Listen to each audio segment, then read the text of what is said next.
So guys, जैसा कि आप लोग जान रहे हैं, मेरे पिछले वीडियो के दौरान भी आप लोगों ने देखा होगा कि किस तरीके से अमेरिका में एक बैंकिंग सेक्टर के अंदर क्राइसिस आई है, जिसकी वजह से पूरी इकोनॉमी उनकी क्राइसिस में आ गई है। दो बैंक्स के बारे में तो हम लगातार न्यूज़पेपर्स में भी सुन रहे हैं और मेरे वीडियो के जरिए भी आपको जानकारी मिली। एक बैंक है सिलिकॉन वैली बैंक और दूसरा बैंक है सिग्नेचर बैंक। इन दोनों बैंकों में जो नुकसान हुआ है, इन दोनों बैंकों में जो घमासान मच रहा है, उसका असर अब दूसरे बैंक्स पे भी नजर आने लगा है। एक और बैंक फर्स्ट रिपब्लिक बैंक, उसके बारे में भी अभी कहा जा रहा है कि वो भी डूबने की तरफ बढ़ रहा है। तो कहीं ये आग वहां लगती लगती भारत की तरफ तो नहीं आ जाएगी। इंडियन बैंक्स फिर भी काफी हद तक सुरक्षित हैं। आज उसी के ऊपर मेरा ये वीडियो है, जरा देखते हैं क्या कुछ हमारे इस वीडियो में आज नजर आता है। तो विदेशी बैंकों के मुकाबले भारत के जो बैंक है उनकी पोजीशन अच्छी है, चार कारणों से।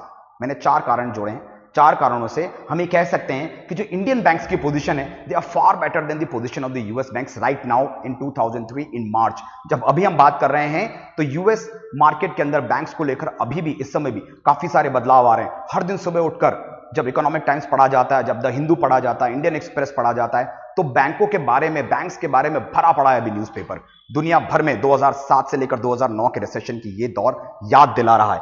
पहला कारण क्या है?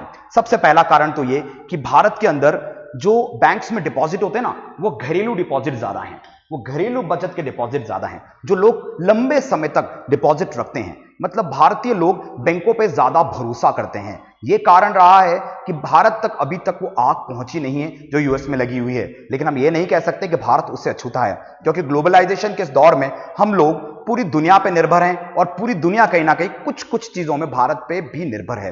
तो सारे देश एक दूसरे पर निर्भर हैं। लेकिन फिलहाल भारतीय बैंक बचे हुए हैं। उसका पहला कारण यह है कि हमारे देश में बैंक्स में घरेलू बचत से पैसा ज्यादा इकट्ठा होता है। और गाइस, जो दूसरा कारण है वो ये है कि घरेलू बचत की जहां तक बात करें तो टोटल बैंक के पास जितना भी बचत का पैसा डिपॉजिट होता है ना, उसमें करीबन 63% पैसा ये घरेलू बचत की तरफ से आता है, घरेलू जमा की तरफ से आता है, और बाकी 22% जो पैसा आता है वो कॉर्पोरेट्स की तरफ से आता है। हालांकि टोटल 100% नहीं हो रहा है, क्योंकि कुछ और जमा राशियां भी होती है, लेकिन कुल मिलाकर जो मेजॉरिटी चंक है, इवन मोर देन 50% जो डिपॉजिट्स आते हैं वो घरेलू सेक्टर से डिपॉजिट्स आते हैं, ना कि कॉर्पोरेट सेक्टर की तरफ से आते हैं। जब घरेलू लोग यानी कि पारिवारिक लोग अपनी हार्ड अर्न मनी में से सेविंग को निकालकर जब बैंक में डालते हैं, तो वो बहुत भरोसे के साथ बैंक में इन्वेस्ट करते हैं और लंबी अवधि के लिए इन्वेस्टमेंट करते हैं। वो ऐसा नहीं कि आज मैंने इन्वेस्टमेंट किया और 15 दिन बाद ही मैंने अपना पैसा वापस निकाल लूंगा। तो भारत में बैंक्स पर ज्यादा भरोसा किया जाता है। इसी तरह बैंक्स भी कॉर्पोरेट से ज्यादा घरेलू निवेशकों पर भरोसा करता है। जो भारत के घरेलू जमा करता है पैसों के, उन पे ज्यादा भरोसा किया जाता है। तीसरा कारण, थर्ड रीजन क्या है? थर्ड रीजन यह है कि भारत के बैंक्स बॉन्ड पे निर्भर तो रहते हैं, लेकिन फिर भी ज्यादातर निर्भरता उनकी सरकारी बॉन्ड्स में होती है। हालांकि अमेरिका में अगर जो टर्मोइल अभी चल रहा है, जो क्राइसिस अभी चल रहा है, वहां पर भी उन बैंक्स ने उनके बॉन्ड्स में इन्वेस्टमेंट किया था। लेकिन यूएस के काम करने का तरीका अलग है और भारत के काम करने का तरीका अलग है। हम पूरे तौर पर यूएसए की तरह कैपिटलिस्टिक इकोनॉमी नहीं है। हम कैपिटलिस्टिक इकोनॉमी यानी पूंजीवादी सोच भी रखते हैं और समाजवादी सोच यानी कि सोशलिस्टिक थॉट भी रखते हैं। इसलिए भारत की इकोनॉमी अर्थव्यवस्था एक मिक्स्ड यानी कि मिश्रित फॉर्म ऑफ अर्थव्यवस्था के रूप में देखी जाती है। तो पहला पॉइंट हमने देखा, दूसरा पॉइंट हमने देखा, और तीसरा पॉइंट यह है कि यहां पर भारतीय बैंक बॉन्ड्स में ज्यादा निवेश करते हैं और उसमें भी ज्यादातर निवेश सरकारी बॉन्ड्स में किया जाता है। इस बॉन्ड्स को एक काफी सुरक्षित इन्वेस्टमेंट एवेन्यू माना जाता है। हालांकि अमेरिका में जो कुछ अभी हो रहा है उससे लोगों का विश्वास दुनिया भर में थोड़ा सा टूटा जरूर है बैंक्स को लेकर। आप बैंक के अलावा कहां सबसे ज्यादा अपने पैसे को सुरक्षित मानते रहे? अभी तक कहीं पर भी नहीं। सो बैंक सबसे सुरक्षित माना जाता था और उसके बाद माने जाते थे बॉन्ड्स।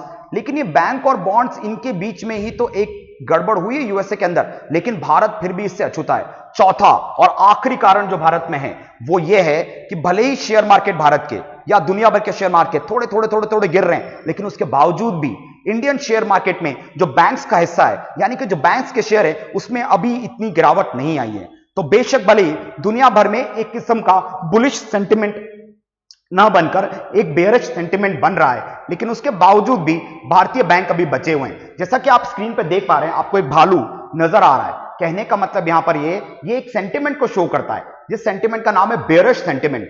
देखिए, ये बेयर जो होता है हमेशा नीचे की तरफ दिखता है, यानी कि अगर आप मार्केट में सोचते हो कि मार्केट टूट जाए, मार्केट क्रैश हो जाए, मार्केट गिर जाए, भाव नीचे आ जाए, ताकि मैं नीचे के भाव पे खरीद सकूं। जो हिंडनबर्ग ने किया अदानी एंटरप्राइजेस के शेयर्स के साथ में, उसने एक ऐसी अफवाह फैलाई जिससे अदानी के शेयर्स के भाव गिर गए। वो ऊपर के भाव पे शेयर्स को बेचकर अब इस इंतजार में था कि भाव गिर जाए तो मैं नीचे के भाव पे खरीद लूंगा। कहने का मतलब हायर प्राइस पे शेयर को बेचना और लोअर प्राइस पे शेयर को खरीद लेना, यही सेंटिमेंट शो करता है कि हां आप कहीं ना कहीं बेयरिश मेंटालिटी से ग्रसित हो। तो बुल्स एंड बेयर्स ये दो तरीके के मार्केट में काम कर रहे होते हैं, दो फोर्सेस काम कर रही होती हैं। बेयर के बारे में मैंने आपको बताया, अब मैं आपको बुल के बारे में भी बताता हूं। एक तरफ आपको यहां भालू भी नजर आ रहा है, इस तरफ ये देखिए, और ये नीचे की तरफ रेड एरो दिखा रहा है, यानी कि जो लोग बेयरिश सेंटीमेंट से ग्रसित होते हैं वो चाहते हैं कि मार्केट में शेयर्स के भाव गिर जाएं, बॉन्ड्स का वैल्यूएशन गिर जाए, मतलब इन्वेस्टमेंट की वैल्यू गिर जाए, ऐसा ये लोग चाहते हैं, क्योंकि ये शायद इन्वेस्टमेंट करना चाहते हैं, क्योंकि इनको लोअर भाव के ऊपर शेयर्स खरीदने, इसलिए बेयरिश मेंटालिटी के होते हैं। और दूसरा होता है that is called as bullish mentality. ये बुल हमेशा आगे की तरफ दौड़ने की कोशिश करता है। इसका मतलब ये हुआ, अगर आपने शेयर्स खरीद रखे हैं और आप चाहते हो, और ऑब्वियसली आप मुनाफा चाहते हो, तो आप चाहोगे कि शेयर्स के भाव बढ़ जाएं। तो जो लोग चाहते हैं कि मार्केट राइज हो, शेयर्स के भाव बढ़ जाएं, वो लोग हमेशा बुलिश मेंटालिटी वाले होंगे, अदरवाइज वो बेयरिश मेंटालिटी वाले होंगे। दोनों ही लोग मिलकर मार्केट में कमाते हैं, लेकिन ये बेयरिश वाले चाहते हैं मार्केट गिर जाए और ये चाहते हैं मार्केट उठ जाए। तो बुलिश एंड बेयरिश दोनों के बारे में मैंने यहां बता रखा है। ये रहा बुल, ये रहा बेयर, इन दोनों के बीच में ये लड़ाई चलती रहती है। ये हमेशा अटैकिंग फोर्स में होता है, ये भी अटैकिंग फोर्स में होता है, लेकिन इसका अटैक करने का तरीका होता है नीचे की तरफ से मैं अटैक करूं, भाव गिरा दूं। इसका अटैक करने का तरीका होता है मैं ऊपर, यानी कि भाव को बढ़ाने की कोशिश करूं। अगर हम बुल के बारे में और बात करें, ये मार्केट में ऑप्टिमिज्म लेकर आता है। ऑप्टिमिज्म का मतलब सकारात्मकता। ये चाहता है कि स्टॉक मार्केट में प्राइसेस बढ़े, इसलिए ये प्राइसेस को बढ़ाने के बारे में बात करता है, प्राइसेस गोइंग अप। तो अगर आप बुलिश मेंटालिटी के हो, आप चाहोगे प्राइसेस बढ़े, लेकिन अगर आप बेयरिश मेंटालिटी के हो, आप चाहोगे कि प्राइसेस गिरे।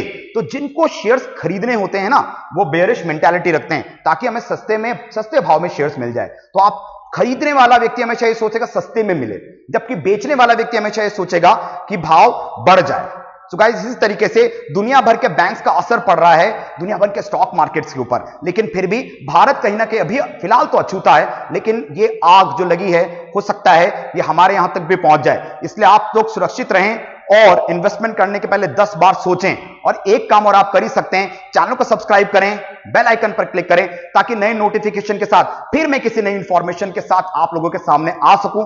तब तक के लिए बाय बाय, टेक केयर।